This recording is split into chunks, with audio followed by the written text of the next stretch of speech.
bir yagenle hem Tayyip Rahmet.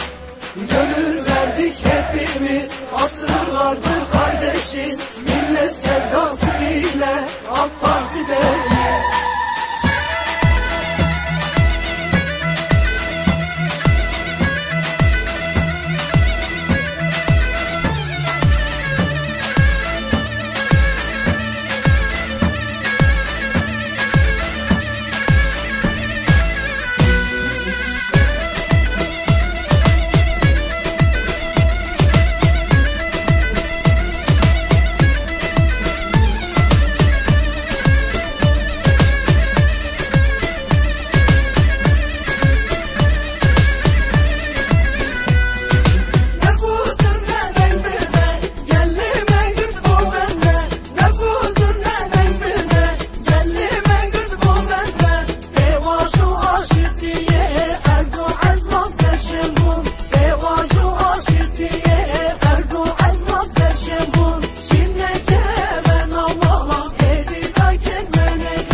Asırlardır kardeşiz, millet sevdası ile AK Parti'deyiz.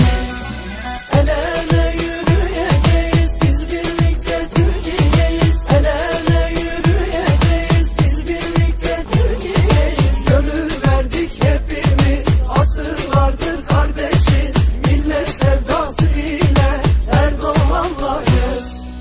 Biz birlikte Türkiye'yiz.